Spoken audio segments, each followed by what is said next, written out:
Good day mga pa-Jaffers, this is International Master Jem Garcia and welcome back to our YouTube channel. So ngayon po, start na ng Tata Steel Chess 2024 at ito pong Tata Steel Chess ay ginawang praktisan ng mga candidates tournament players. Ayan, so ang kasali po dito ay si World Champion Ding Liren, si Super Grandmaster Alireza Firouzja, Super Grandmaster Pragi, Super Grandmaster Jan Nepomniachtchi, Super Grandmaster Gukesh D, and si Super Grandmaster Vidit Gujrati. Lahat po yan sasali sa Candidates Tournament. So nagpa-practice muna sila dito para sa April, kondisyon na sila. Ayan, so ang napili po nating game sa round number 1 ay yung laban ni Super Grandmaster Alireza Firouzja kay Super Grandmaster Jordan Van Forest na siya namang nag-champion sa Tata Steel Chess 2021. So tingnan po natin anong nangyari sa laban nila. White po si Van Forest and black si Firouzja.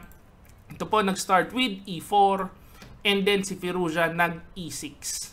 Ayan, so ito po ang actually kalamangan ni Firouzja sa ibang mga Super Grandmasters na nakikita ko, no? Marami siyang opening na kakaiba. Kasi ang kadalasan sa top level chess, ang tinitira lang either E4, E5 para magbe-Berlin or E4, C5 para mag-Najdorf.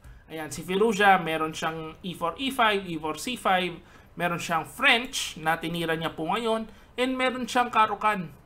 So actually, even nung naglaban po kami, doon sa Asian Continental, ang tinira niya sa akin B3. Talagang marami siyang mga kakaibang opening. Ayan. So nag D4 dito, D5, Knight C3, Knight F6. So mainline classical system, Bishop G5, and then pagka-capture, Bishop E7.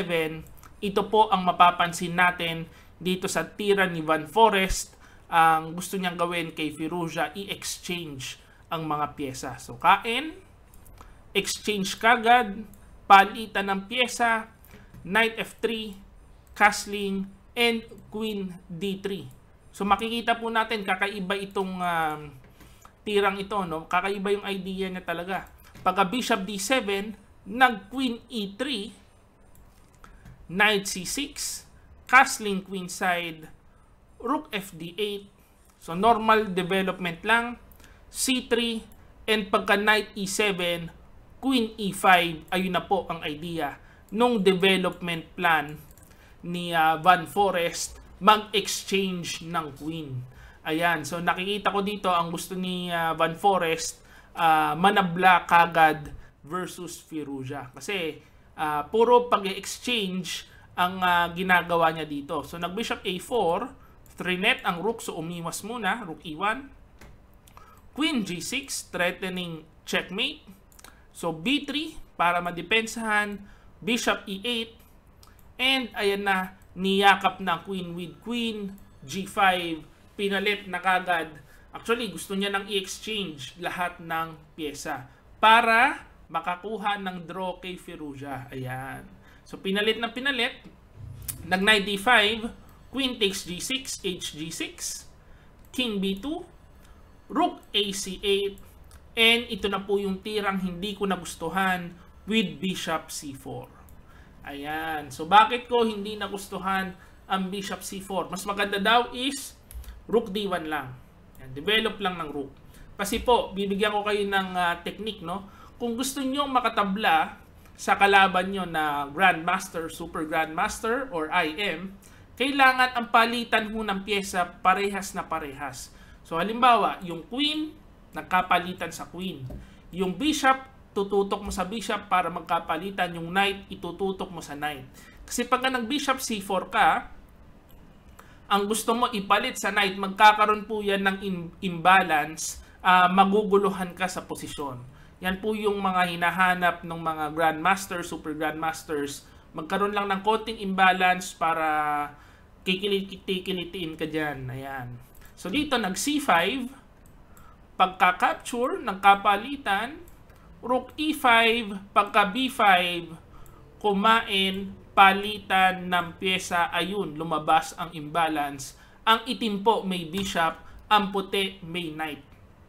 And dito, pagka C4, capture, nakikita ko dito lumalamang na ng konti ang itim. So kahit po ipakita natin ang engine evaluation ay 0, paano ba yan iniisip ng isang human, no? Ang tingin dyan ng tao, meron kasing bishop ang itim, tapos ang bishop alam naman natin malakas po yan sa open position. At ito po open position, tapos merong pawn sa kabilaan na side ng board. Pagka merong pawn sa king side at saka sa queen side, lamang na naman po ang bishop, kasi ang bishop mabilis siyang makapunta sa queen side and sa king side. Yung knight mabagal po ang talon niyan. So pa isa-isa lang po ang talon niyan. Hindi niya kagad makokontrol yung dalawang side ng board. Ayan. So dito lumalamang na ng konti si Firouzja, tapos nakakita pa siya ng magandang idea. Ito po ang magandang idea, yung rook imbis na iatras, no, para control ang open file, nilagay niya sa F5. Ang lakas nitong rook F5 na ito. Kasi napin yung knight sa F3, hindi po makagalaw kasi mababaksak ang pawn sa F2. Ayan, so pagka rook D1, nag king F8, rook D8, and E5. With the idea of E4, bagsak ang F2. Ayan, so nag king B3, E4, knight D2, king E7. Take note, hindi pa po pwedeng kainin, no? Kasi mapapalit lang, may exchange lang ang pawn sa E4. So king E7, rook A8, bishop C6, pinakain na ang A7 pawn, king D6, tapos itong pawn sa F2 mababawi. Ayan. So nag-rook A6 dito, talagang tabla lang ang hinahabol ni Van Forest. So, king C7, check, king D8, king C3, and then pagkakain, nag-knight B3, E3, at dito po nag-blunder na si Van Forest. So actually, kung makikita nyo po, isang beses lang siya nagkamali, no, with knight D4. Ito lang ang pagkakamali niya. And ngayon lang siya nagkaroon ng question mark, wala pa siyang dubious move. Isang mali lang, talo po kagad ang kinalabasan. Ayan, so ibabalik lang po natin. Ang best move kasi kailangan patay na kagad itong pass pawn sa E3. Ang lakas na kasi nito eh. Dalawang hakbang na lang yan, mag-queen na. So king D3. No, halimbawa mag E2, king D2. And for example, kumain ng pawn sa G2, meron kasing kain sa F7. And itong pawn, hindi po yan makaka-queen.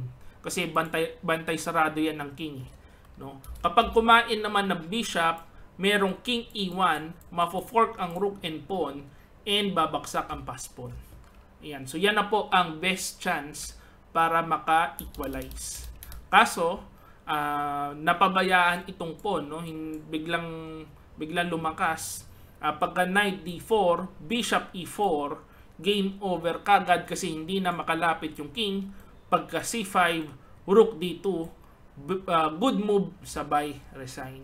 Ano po ba ang idea no itong rook D2? Simple lang, pagka halimbawa, waste tayo ng tempo, kainin natin itong pawn.